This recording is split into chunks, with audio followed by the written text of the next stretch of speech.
Before there was a chart built for it, rhythm and blues in the 70s, 80s, and 90s was already outselling almost everything else in America. One heartbreak, one dance floor, and one forbidden love song at a time. These 10 songs did not just define 3 decades of black music. They hid entire secret histories inside 4-minute singles, stories of firings, car crashes, mall karaoke booths, and a Motown legend who nearly gave his biggest hit away to Michael Jackson. Welcome back to R&B GROOVELore, the channel that digs past the liner notes for the real story behind the record. Today we are counting down 10 artists who ruled rhythm and blues from the 1970s through the 1990s, and the wild, verified, true stories behind their signature songs. Number 10, Bobby Brown, My Prerogative, 1988. In 1985, Bobby Brown left New Edition, the group that had made him a teen idol, and the tabloids decided he was the villain of the story. They called him reckless. They called him finished. They whispered that drugs were behind his exit, and Brown never once dignified the rumors with a denial. That's not Bobby's thing, because all these strangers.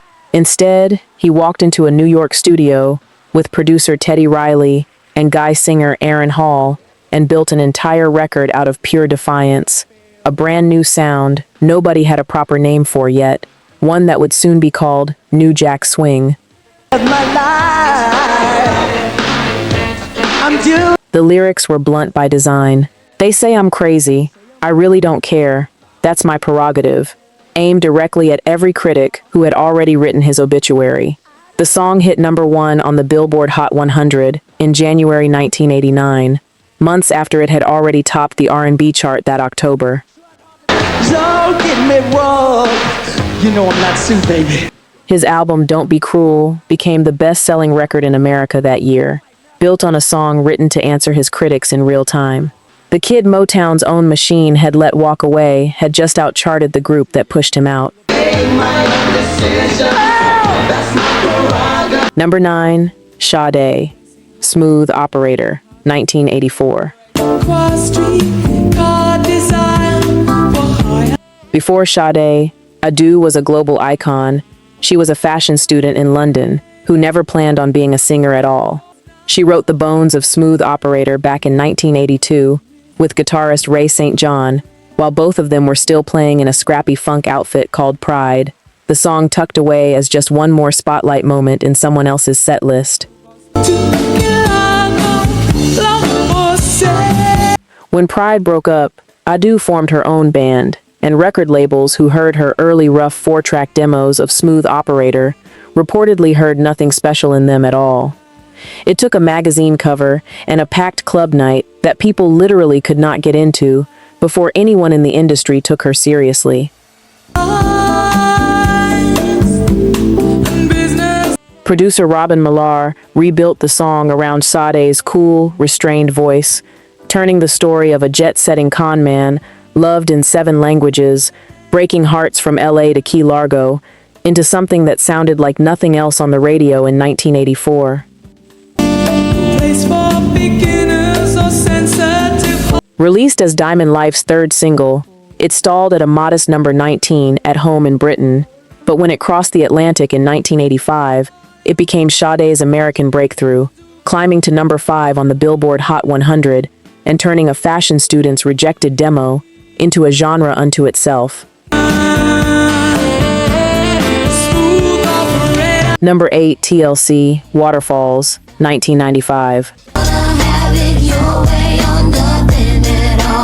TLC's label boss, Clive Davis, reportedly did not even like this song at first, and the group had to fight for its own music video budget, writing "Please Believe in Us" on a poster and marker, and personally delivering it to executive L.A. Reid's office to get it made at all. The song itself was written by Marquez Etheridge and the Atlanta production team Organized Noise. but it was Lisa Left Eye Lopes who wrote her own rap verse from a genuinely painful place, fresh out of treatment for drugs and alcohol, having just watched her boyfriend's mansion burn down after she set fire to his sneakers in a bathtub.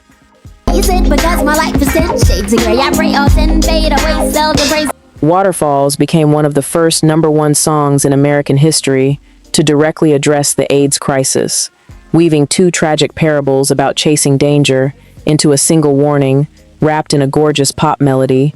And the F. Gary Gray directed video won 4 MTV Video Music Awards, including Video of the Year. When Left Eye died in a car accident in Honduras in 2002, her family had lines from her own Waterfalls verse engraved directly onto her casket. The words, "Believe in yourself, the rest is up to me," and "you" becoming not just a lyric but her actual epitaph. Number 7, Anita Baker, Sweet Love, 1986. Anita Baker was singing in Detroit nightclubs at 16 when the group Chapter 8 discovered her, signed to Arista, and then unceremoniously dropped when the label decided her voice simply was not commercial enough for them. Convinced her music career was over, Baker took a day job as a receptionist at a law firm, filing paperwork instead of recording albums, until Chapter 8's Otis Smith tracked her down and convinced her to try one more solo record. That record became Rapture, and Sweet Love, built on a rolling piano groove and Baker's rich, unmistakable alto, became her first true pop crossover hit, climbing all the way to number 2 on the Billboard chart and winning her a Grammy Award. Rapture would go on to sell more than 8 million copies worldwide, meaning the woman a major label decided was not worth signing was, less than 2 years after answering phones at a law office, holding one of the best-selling R&B albums of the entire decade. Number 6, Boyz II Men, End of the Road, 1992. Boyz II Men were mid-tour, promoting their debut album, when producers Babyface and L.A. Reid flew straight to Philadelphia with a ballad written for the Eddie Murphy film Boomerang, only to discover the group had to leave for their next show the very next morning. With no time to spare, the entire vocal session was recorded in a single 3-hour window. Babyface himself had actually considered keeping the song for his own voice before handing it over, and even group member Wanya Morris admitted he was not initially sold on the demo.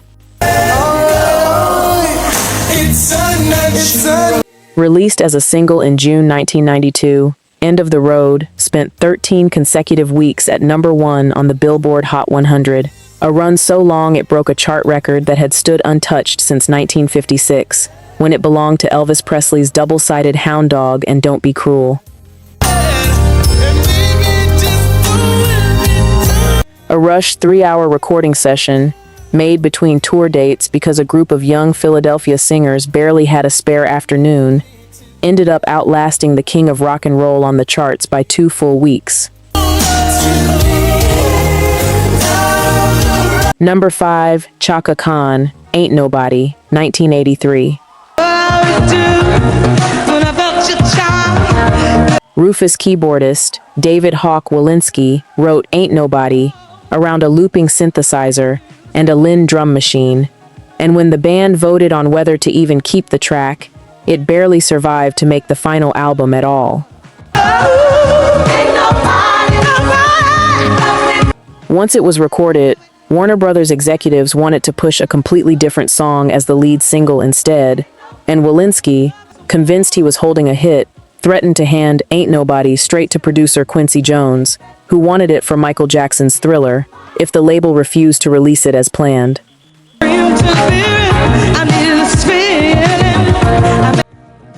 The label backed down. Ain't Nobody became Rufus and Chaka Khan's swan song together, and it shot straight to #1 on the R&B chart, earning the group a Grammy Award in 1984, right before Khan and Rufus permanently went their separate ways.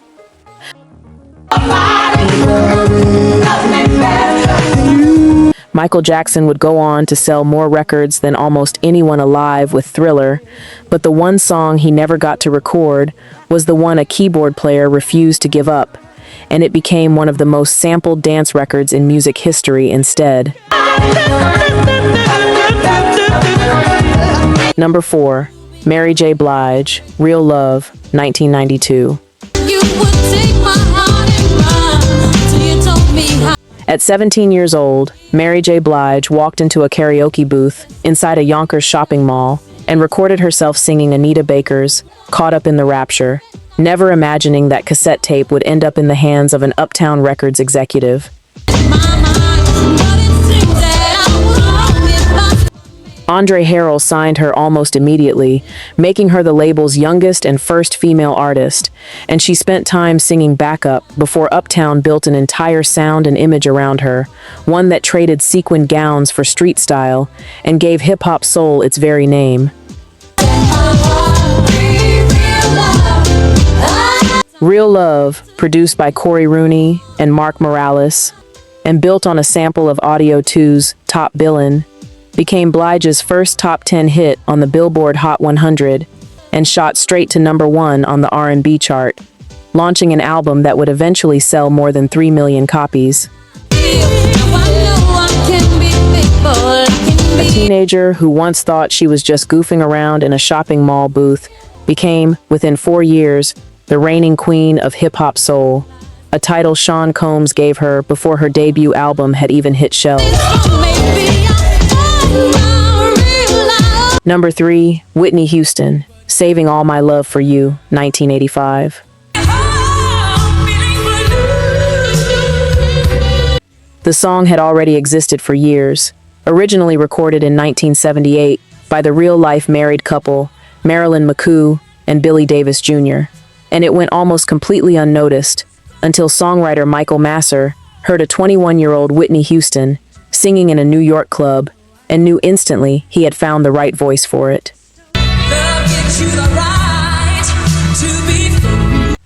The lyrics told the story of a woman in love with a married man, and Whitney's own mother, the gospel legend Cissy Houston, was reportedly uneasy about her daughter singing so openly about an affair, though Whitney ultimately embraced the song and made the subtext even more explicit in its music video. Released in August 1985, Saving All My Love for You became Whitney Houston's very first #1 hit on the Billboard Hot 100, kicking off an unprecedented run of 7 consecutive chart-topping singles and earning her her first Grammy Award for Best Female Pop Vocal Performance. A song 2 other singers had already recorded and the world had already ignored became the launching pad for one of the greatest vocal careers in American music history, all because one producer refused to let it stay forgotten. Number 2, Luther Vandross, Never Too Much, 1981. For nearly a decade before he ever had a solo hit, Luther Vandross was one of the most in-demand background singers in New York, lending his voice to Chic, Sister Sledge, Barbra Streisand, and Bette Midler, while most listeners had no idea whose voice was actually carrying those records. His real break came almost by accident, sitting on a couch singing with an old friend, guitarist Carlos Alomar, when David Bowie overheard him and invited him straight into the studio to help record Young Americans, a session that turned into a songwriting credit and a spot on Bowie's touring band. It was Roberta Flack, another artist Vandross was singing backup for, who finally told him directly that he had grown too comfortable in the background and needed to record his own music, a nudge that led straight to Never Too Much and his debut album of the same name in 1981. The song became his first #1 on the R&B chart, and the album would eventually sell over 2 million copies. Proof that the smoothest, most recognizable voice in New York session work had been standing in the spotlight's shadow the entire time, waiting for someone to finally push him into it. Number 1, Teddy Pendergrass, Turn Off the Lights, 1979. Something that I wanna do to you. By the late 1970s, Teddy Pendergrass had turned his concerts into events so intense that women threw stuffed teddy bears and their own lingerie onto the stage, prompting him to launch midnight-only shows advertised for women exclusively, an idea inspired by manager Shep Gordon that quickly became a cultural phenomenon. Turn off the... Written and produced by the legendary Philadelphia duo Gamble and Huff, Turn Off the Lights leaned all the way into that persona, Pendergrass half singing, half whispering an invitation to a candlelit evening, and the song climbed to number 2 on the R&B chart in the summer of 1979, cementing him as the era's reigning sex symbol. See, tonight I'm in a sexy mood. Then, on March 18, 1982, Pendergrass lost control of his Rolls-Royce on a winding Philadelphia road and struck 2 trees, an accident that left him paralyzed from the chest down at just 31 years old, ending the physical performance style that had defined his entire stardom overnight. Wanna love you all over. He refused to disappear. 3 years later, Pendergrass returned to the stage at the 1985 Live Aid concert in his own hometown, performing from his wheelchair to a global audience, proving that the voice that once emptied rooms of self-control still had the power to move an entire arena to tears, lights on or off. Words of love in your ear. That's the countdown. 10 songs, 10 artists, and every single one of them carrying a story bigger than the 4 minutes it takes to play. If you want the next episode to dig into how today's pop artists stack up against this golden era, let me know in the comments, and make sure you are subscribed to R&B GROOVELore before the next one drops. Anything you wanna do with this here body, oh, let me tell ya.